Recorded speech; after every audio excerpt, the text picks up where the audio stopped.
So, okay, let's go on.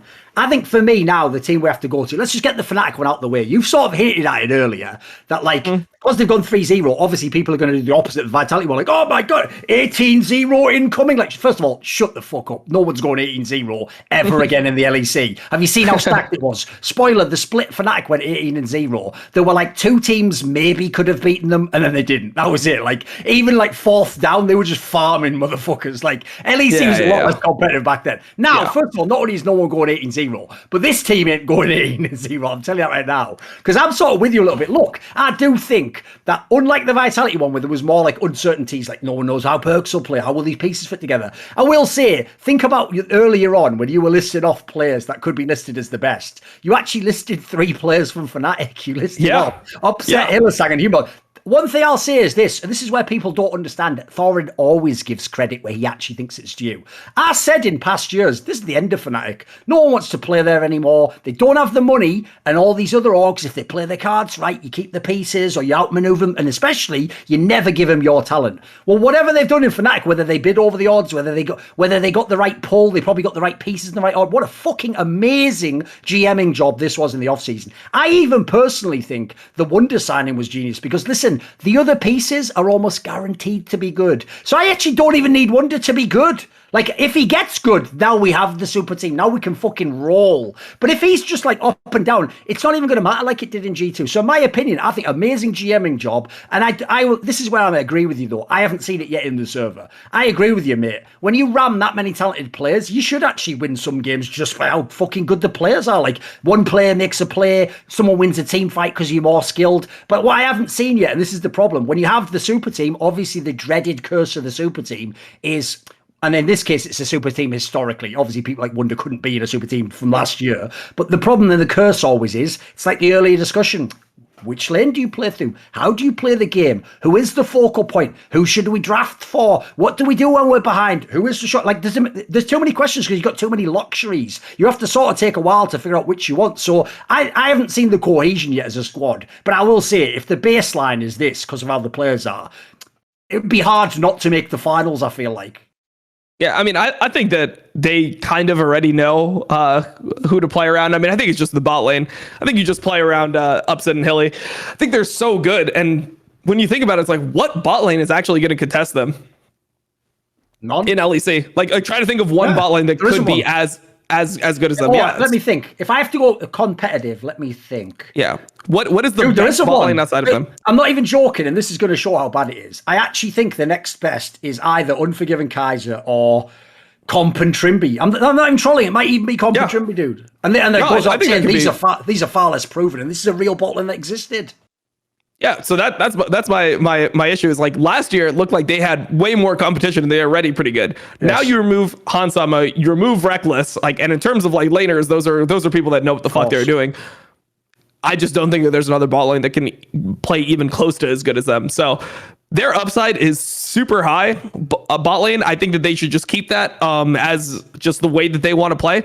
And when you look at like how Wonder plays, I don't think that Wonder is like a super ego player where he's going to be like, I need to fucking carry the game. If they're winning and he has to play Renekton, or like, I think he can do the job of a top laner. He can be that top laner that is going to just do his role in the game and allow his bot lane to actually really thrive. I mean, I think that that's one of Wonder's biggest strengths is he kind of has all the little like, you know, abilities to do different things within the lane. Obviously his laning has not been as good as it was before. Like the Gwen game versus Darius, I mean, he's for some reason always loses to Adam. It's fucking hard. It's hard as a Wonder supporter to like watch those games, but I still really think he's good. I still think Wonder is a solid player.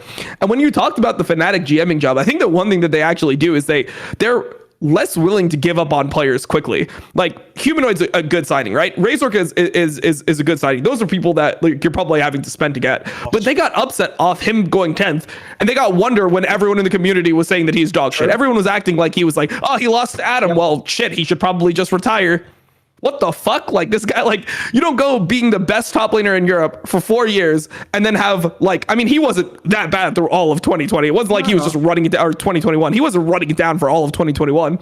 He had a bad series versus Adam, and suddenly everyone just wants to like ship him off to ERLs. Like, oh, go play WoW, you fucking asshole! Like everyone was just losing their fucking mind. It's like dude, it's still Wonder. Like you should still want Wonder unless you have somebody who you think is going to be really good. Like, I mean, I'm still on the Wonder train. So for me, I think their bot lane is just going to be too fucking good for this team to not be top 2. I can't see a world where they're not top 2.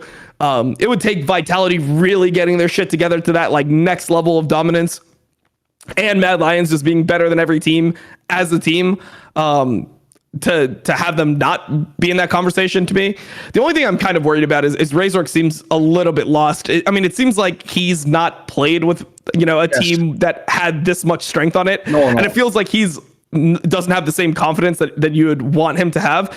So hopefully that gets shored up over time. But I think that overall, like, they'll be fine. I mean, when you have upset Hilly on your team, and Hilly's just in absolute god mode, like this guy is just fucking nuts when it comes to engages and just like seeing angles and getting fights going. And then upsets just seems so like, he seems so locked in. He seems so perfect right now in terms of like, I am going to not die and do a fuck ton of damage. Like, he's just going to be the AD carry that needs to, that they need. So I don't know. I think the Fnatic is completely fine. I just hope that Razork starts playing a little bit better. Yeah, I will say that's also why I personally think the Wonder signing is genius, because you're gambling, as you say. Basically, it's like the Bitcoin example with perks again. You're gambling that this was something that was very valuable before and it'll become valuable with you, but you get it cheaper. Like in this scenario, the joke is if he becomes all pro, it'd be ridiculous signing. Like actually loads of people should have been bidding. And look at the team you've added him to. In theory, the other 4 players were all among the best, if not the best, at their role last year. So what you're saying is, even if it doesn't totally work out, I've probably got enough for the rest of the team. And I'll totally agree with what you just said there. In my opinion, people are doing this thing where the problem they have with Wonder is they want him to be early 2019 Wonder, and I don't know if he'll ever be that again, because in my opinion, that was the Wonder that had still come off in past years. He had to be, he had to win lane. He had to be like one of the forces in the game when he was in fucking Splice, when he was even in G2 when they had the whack bot lane. Like in that world, he was just a star player and he was expected to play like a star player. As soon as he got into the super team, after that first split, he was always the lane that actually was willing to sacrifice and take a stupid pick or just let all the resources go to mid or bot. So in my opinion, the Wonder of the last few years, I even think they've got him to the right team here, dude. He's going to be like Bwipo was. He's going to play without all the resources, without all the attention. He's still going to play confidently, by the way. He's not just going to play like he's just a punching bag. He's going to get kills. He's going to have mad matchups that occasionally work that shouldn't. And it means that actually you can still give the resources to the bot lane. You can still play through Humanoid. And there's one last detail that I think people might get lost on. The one concern I initially had on this team was I thought you might have too many players who have their own vision of the game, because you've got Razork. Look, I think that's why he was one of the best junglers last year. There's no way the coach just tell him all that shit. He had a great intuition for the game. Humanoid, like I said, it seemed like he was Mad Lions. Like everything was based around him. And then everyone knows Hylissang's just going to go for his players. And upset, this is where people fuck up who haven't been players. You know, when everyone goes, whenever upsets in any of his teams, he just like it's like Doublelift. He just demands all the resources and everything. No, that's what happens, because guess what? This team sucks. The reason why Doublelift became like that is because he was in teams that fucking sucked. So what happens is eventually you get sick of other people's ideas and you go, you know what? I've got one idea. Give me all my picks, all my resources. I know I can carry the game in a more limited fashion, maybe because I have to do it every time, but just give it to me. Give it to me and I'll do it, right? I tell you what, I guarantee you, because I know this is what happened with Doublelift when he went and he played with Bjergsen. I know it's what it was like, dude, even when he went and played with people like better junglers, etc.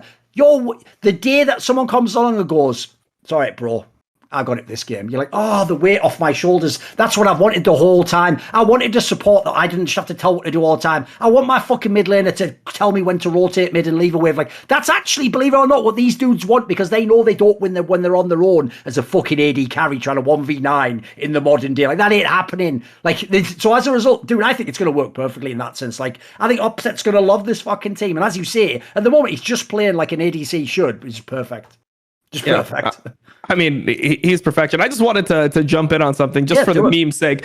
So what you were saying pretty much was that Wonder was in absolute god mode up until about August 26th, 2019, which happens to be... what happened? Some release of World of Warcraft is amazing. Come on. That happens to be the date that World of Warcraft Classic was released. Right, so, okay. That's a crazy coincidence, Thorin. You hit it right on the head there. Yeah, after that, he was like, you know what, guys? I don't know if we should play through me anymore. Maybe I should kind of just find my spots, you know? Every now and then I'll have a game, you know? But the thing is, I'm playing Sacrificial this game, which hasn't been played at all. It's just came out of the fucking grind. Like, yeah, no, I watched the demos, yeah. But this, I'm feeling like Ord in this game. Just I'll put me on. It's not for me. No, okay. Yeah.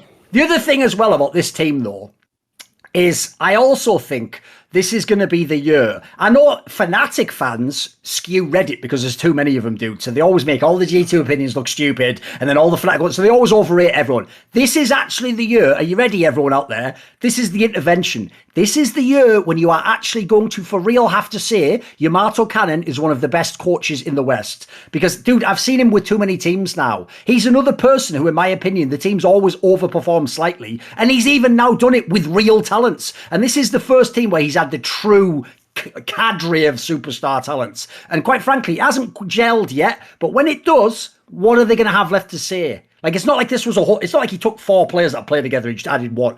Dude, he's built all these teams. They've come all together again and again. I've no doubt he has a say in who some of the players who join are, what they do. Like, this is the year when people are going to have to break and realise he might years and years ago have just been a voice and a suit and maybe there wasn't as much substance. I think genuinely now, one thing I love about having him on my shows, dude, is he's got a little bit of LS in him. He has his own philosophy on the game. He has his own sort of crazy analogies he'll come up with or frameworks that other people aren't working with. Like, I think there's something to Yamato Cannon personally.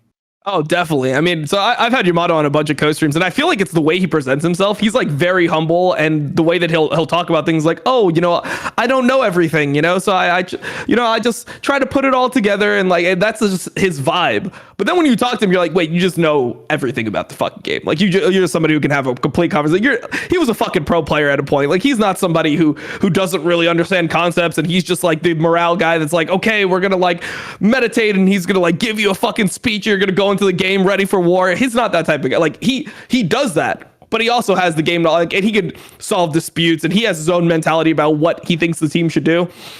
So I feel like just the way he presents himself makes the community think like, oh, he's not that smart, because everyone else who like is smart about the game in the community presents themselves as like, I am fucking right. If you contest what I say, then you're an idiot. That is like how every single one, like, and I don't necessarily hate that. I don't think anything's wrong with that. I know I do that at some points. I know LS fucking does that. I know Veteran does that. That's just what people fucking do, because that's kind of like the way that you get people to listen to you, especially if you're on streams and you're trying to get people to like actually understand what you say. But like, just because you're not like that doesn't mean that you don't know. It just means you have a different personality. So I feel like Yamato really gets like, he really just gets the short end of the stick because he's able to just actually present himself in a way that's more like sophisticated, more mature. Like he doesn't need to engage in that like petty, like I'm going to convince you because of the way I act type of stuff. He's just going to give you the real takes. He's just going to give you his real opinion. And yeah, no one's going to be right about everything. So just the fact that he says, oh, I don't know everything. It's like, yeah, no one does. That doesn't mean anything. That doesn't mean that he's less qualified or he doesn't know as much about the game. He's a fucking good coach. Think about this. Not only did he obviously do a bang up fucking job last split, where on paper everyone was saying this team might just fail completely with Bwipo and Adam, but everyone's going to say to me, Dom, but Thorin, what about when he had all the talent in spring of last year? Look, when he had Self-Made and Nemesis, he's only a coach, not a miracle worker. It's the way if people have watched the content enough, they sort of know all the references. Wait, Nemesis? He didn't have Nemesis at the time. Oh, sorry, no, wait, yeah, I forget that. Yes, that's right, yeah, Disc. But even so, look, Self-Made alone, just make that joke, cut the Nemesis part. He's only a coach, not a miracle worker. If you haven't noticed, and I said this a couple of years ago, Dom, but I tell you what, it's fucking aged like fine wine. Self-Made is in that forgiven category, where he's so good at the game mechanically, you have to always like gamble that he's going to be on a good team. People have to take their chances on him and they have to give him resources. The downside is you are only coaches. Like, I'll make this a serious point. You are only his coach. You're not getting a fucking therapist's couch out and asking what's going on here, dude, or why do you think, or why are you aggressive? Those are things that have to figure themselves out. Essentially, Self-Made has to figure that out. So to me, that as a serious point, I don't blame him for that split personally. Like I think that was a split that was always somewhat doomed to fail. And if you look at the other splits, like I said, I think he's always performed over the odds. Definitely. Want to see more cool, funny, interesting clips based on topics from my content? Well, subscribe to this channel then, or, be a pleb and don't.